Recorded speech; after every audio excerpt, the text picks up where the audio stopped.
Buenos días, chicos. Vamos a continuar con el teatro. Ayer en general me hicisteis bien los dos ejercicios que os mandé, sobre todo el segundo. Creo que entendisteis muy bien lo que os expliqué de Lope de Vega, y algunos de este primer ejercicio me lo hicisteis mal. Cuando os pregunta dónde se representaría este texto, teníais que poner en las iglesias, que si visteis el vídeo os hice mucho hincapié en eso, ¿vale? Porque el teatro medieval no se hacía fuera de ahí, ¿vale? Y siempre en esos periodos festivos, en Navidad, etcétera, ¿vale? La celebración especial sería pues Navidad, o en este caso pues la aparición de los Reyes Magos, y el lugar sería la iglesia, ¿vale? Que algunos me poníais en todas las casas porque se puede poner el Belén o no sé qué. No, estamos hablando de representaciones teatrales, no de que tú pongas cuatro figuras o cuatro muñecos en tu casa, ¿vale? Vale, espero que recordéis todas las características que os expliqué. Recordad que en el teatro grecolatino se respetaba, por ejemplo, la regla de las tres unidades, que Lope de Vega decide romper porque cobran más importancia, decorados, ¿vale?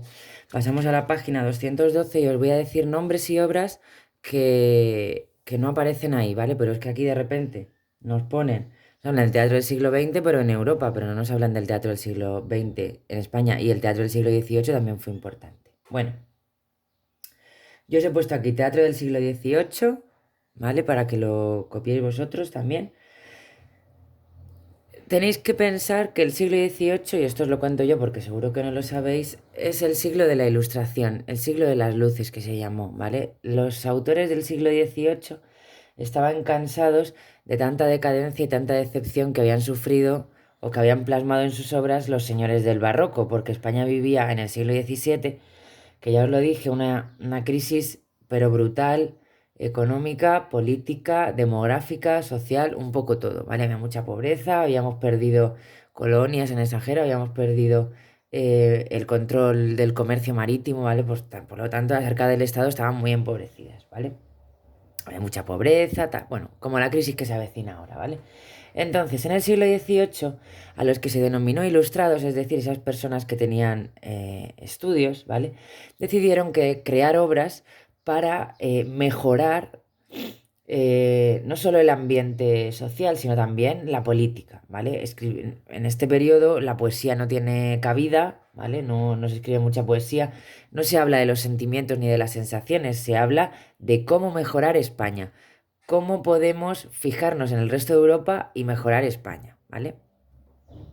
Entonces el teatro que se hace no es para entretener, como el teatro del siglo XVII, sino que es un teatro en el siglo XVIII que se hace con un fin moralizante, ¿vale? Uno de sus principales autores fue Leandro Fernández de Moratín. Y os he recordado lo de la regla de las tres unidades, porque si Lope de Vega, Calderón de la Barca o Tirso de Molina en el siglo XVII rompen con la regla de las tres unidades, Leandro Fernández de Moratín, que es un clasicón, en el siglo XVIII vuelve a respetar la regla de las tres unidades. ¿Para qué? Con el fin de que la gente vea, se centre solo en la historia principal, ¿vale? Sin fijarse en unos decorados súper extravagantes y en unos vestuarios súper extravagantes, que se centre en la historia, que se mimetice o empatice con los personajes y que se lleve una enseñanza a su casa, ¿vale? Que se siente identificado con ese personaje y se lleve una enseñanza a su casa. Vale, os he puesto como ejemplo una de sus obras que se llama El sí de las niñas, ¿vale? Os lo digo porque no sé si lo veis bien o no sé si lo podéis ampliar. Se llama El sí de las niñas. ¿Qué critica Leandro Fernández de Moratín en El sí de las niñas? Tiene otra obra importante que es El viejo y la niña. El viejo y la niña. ¿Qué es lo que critica Leandro Fernández de Moratín en estas dos obras? Los matrimonios concertados, que os recuerdo que se han llevado hasta hace relativamente poco, hasta el siglo XX había matrimonios concertados.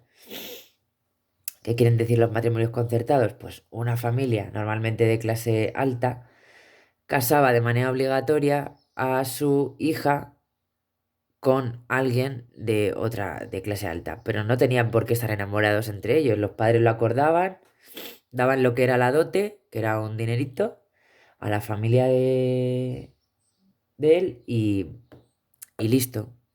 y las casaban, ¿vale? Entonces lo que critica son los matrimonios concertados, sobre todo entre señores muy mayores y niñas muy jóvenes, ¿vale? Y en el sí de las niñas, pues eso, que las niñas se ven obligadas a decir que sí siempre porque en este periodo las niñas son propiedad del padre y cuando se casan pasan a ser propiedad del marido, ¿vale? Es como un mercado, un mercadeo, ¿vale? Pero lo importante que quiero que entendáis de este periodo es lo que os estoy diciendo. Que a diferencia del siglo XVII, en el que el teatro se creaba para entretener, en el siglo XVIII el teatro se hace con un fin, porque lo que quieren es mejorar el pensamiento social de España, salir de esa crisis, salir de esa tristeza, salir de ese desengaño, ¿vale? Y no se hace ninguna obra hablando de los sentimientos, ¿vale? Vale, esto del teatro del siglo XVIII, ¿vale? El teatro del siglo XIX me lo salto, ya lo estudiaréis en un par de años, ¿vale? Y vamos con el teatro del siglo XX, ¿vale? Se crean varias facciones de este teatro, ¿vale? Está el teatro épico, que lo que tiene es un compromiso social, habla de la sociedad, ¿vale? El teatro del absurdo, que os ponen aquí a dos autores, que estos los tacháis, a Ionesco y a Beckett, ¿vale? Y os quedáis con el que yo os voy a dar, que es Ramón María del Valle Inclán, con su obra Luces de Bohemia, ¿vale? Que inaugura el Esperpento. Y el teatro de la crueldad, ¿vale? Que tenéis aquí el autor, que es Antonin Artaud, ¿vale? Bueno, el primer teatro, es decir, el de finales del siglo XIX y principios del siglo XX, se convierte en un teatro social. Lo que se quiere enseñar es lo que está sucediendo, ¿vale? Si son guerras, pues guerras. Si son robos, pues robos. Si es corrupción, pues corrupción, ¿vale? En este caso, uno de los autores principales y creador de este tipo de teatro fue Bertolt Brecht, ¿vale? Una de sus obras principales, que os la pongo aquí, es Madre Coraje y sus hijos. ¿Cuál es el argumento de Madre Coraje y sus hijos? Pues se centra en la Guerra de los 30 años, ¿vale? Del norte de Europa. Entonces, una señora que se queda viuda, porque su marido tiene que ir a la guerra y acaba muerto, se queda viuda y tiene a sus tres hijos, que son pequeños, ¿vale? Entonces, ¿qué hace ella que se dedica a la venta ambulante? Pues va persiguiendo al ejército, ¿vale? Para estar, digamos, siempre protegida, donde van ellos, va ella, ¿vale? Al ejército que va ganando, lógicamente. Pero claro, es una crítica social, es un reflejo social. Entonces, todo aquel, digamos, que se beneficia de los actos de guerra, porque ella iba vendiendo, se iba beneficiando de los soldados, ¿vale? Siempre que acampaban, ella estaba allí para venderles su género. Ella se sentía protegida, pero también se beneficiaba de sacarle el dinero a los soldados, ¿vale? ¿Cuál es el final de la historia? Ella vive, la guerra dura 30 años, sus hijos se hacen mayores, sus hijos tienen que participar en esa guerra y ella, que se ha beneficiado de esos actos de guerra, pues ve cómo sus tres hijos mueren acribillados, ¿vale? Es un poco eh, moraleja, ¿vale? Entonces lo que quiere es hacer reflexionar al espectador, ¿vale? Es un poco parecido al teatro del siglo XVIII en España, ¿vale? Lo que quiere es hacer reflexionar al espectador ante las injusticias sociales, todo lo que acarrea una guerra, que una madre fuese capaz de, o sea, pudiese perder a todos sus hijos varones porque estaban obligados a luchar en esa guerra, etcétera, etcétera, ¿vale? Un poquito más tarde se crea el teatro del absurdo, y os he tachado a estos dos porque el más importante en nuestra literatura, en la literatura española, fue Ramón María del Valle Inclán.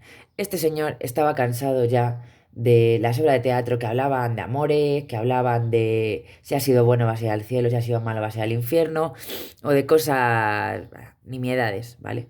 Este señor crea lo que se denominó el esperpento, ¿vale? Y es desfigurar la realidad, ¿vale? Darle otro punto de vista, una perspectiva crítica absoluta, ¿vale? Pero a través de eso, a través de modificar la realidad un poco, ¿vale?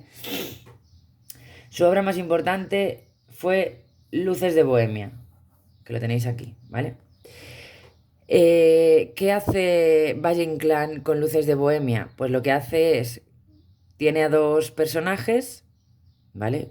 Uno de ellos es ciego, el personaje principal es ciego, o sea que fijaos, no ve nada, pero tiene el resto de los sentidos agudizados, ¿vale?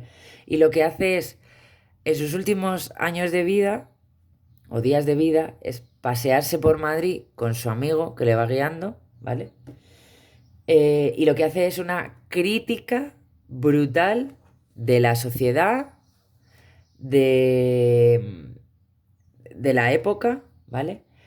Condena a los corruptos, habla de todos los personajes marginales, de un Madrid oscuro, turbio, eh, yo qué sé, habla... el personaje protagonista es andaluz, ¿vale? Eh, yo qué sé, hace una crítica a la cultura oficialista, a la situación social y política de España, yo qué sé, un poco todo. El que se alabe a los corruptos, el que se les dé poder, el que seamos tan tonto el pueblo de darle poder a unas personas que al final nos engañan y nos lo acaban quitando. Esto está un poco a la orden del día, ¿vale? Bueno, pues todo esto a través del punto de vista de un personaje que es un poeta cordobés que vive en Madrid, venido a menos, ¿vale? Que al final acaba muriendo y habla de un país deforme, injusto, opresivo, ¿vale? Que refleja la España de los años 20. Una España degradada, desconsiderada, con un pueblo llano al que no se hacía caso y con una corrupción brutal y en alza, ¿vale? Ya veis que la corrupción está a la orden del día. Lo que es un poco, pues vuelve a ser crítica social, ¿vale? Es el teatro del absurdo, que lo que hace es desfigurar la realidad para hablar de lo peor que nos encontramos en esa realidad, ¿vale? Que es eso, pues si el del siglo XVIII era una crítica social y el del inicio del siglo XX es una crítica social, esto es, pues eso, una crítica social llevada al absurdo, o sea, todo lo que aparece en la obra está mal, ¿vale? Todo es crítica, o sea, no hay nada positivo. El personaje protagonista muere y muere después de haber contado todo lo que iba a decir visto, pero no ve porque es ciego, ¿vale? Pero todo lo que ha vivido y, y que quiere hacer pensar un poco al espectador, ¿vale? Pues eso, Ramón Vallería del Valle Inclán, Luces de Bohemia, el esperpento, es creador del esperpento, se le caracteriza así a este tipo de obras de teatro, ¿vale?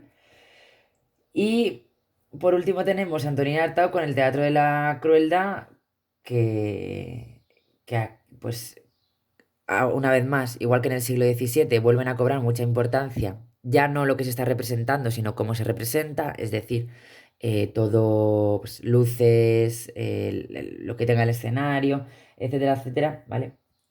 Y este autor crea una nueva concepción del teatro, porque invita a los espectadores a subir, digamos que hace un poco partícipe al espectador, ¿vale? Esto no ha triunfado mucho aquí en España, pero lo que busca es provocar al espectador, ¿vale? A través de sátiras, de burlas, bueno, que lo conozcáis y ya está, ¿vale? Y lógicamente, a raíz del teatro se crea el séptimo arte, que es el cine, o sea, el teatro grabado, no en directo, ¿vale? Y simplemente tenéis aquí las personas que participan a la hora de rodaje de una película, ¿vale? Que son el productor, que es el que pone el dinerillo, el director, que es el que dirige la película, el guionista, que es el que escribe la película, y los actores y las actrices, que lógicamente son los que participan en ella, ¿vale? Eh, Señalo como más importante Esperpento, Luces de Bohemia, Teatro del siglo XVIII con Fernández de Moratín y por supuesto el Teatro del siglo XVII y las características del teatro grecolatino, ¿vale? Recordad que esto entra en el examen. Quiero que me hagáis los ejercicios.